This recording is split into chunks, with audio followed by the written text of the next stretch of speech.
Do you think that it is now the time where Western nations need to deal with Hamas?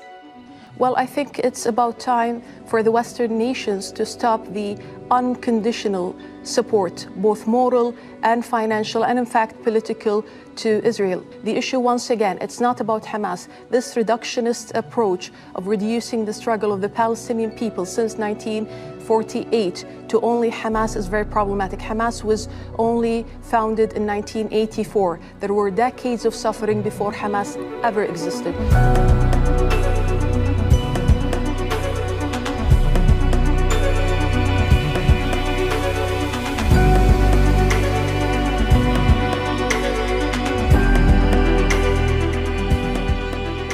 Calls from all over the world for an investigation into war crimes on both sides.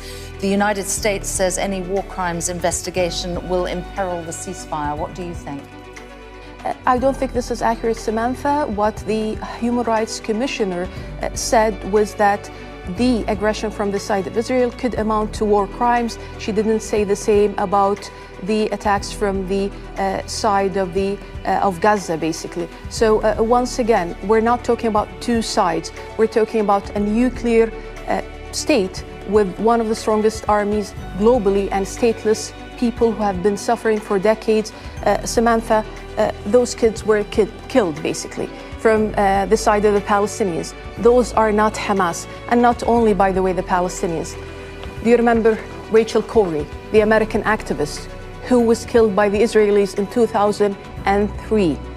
They are killing journalists, they are killing activists, not to say the truth. So once again, it's not a two-side aggression, it's basically an occupation, and Israel is the last colonial power that we know of in our time and age.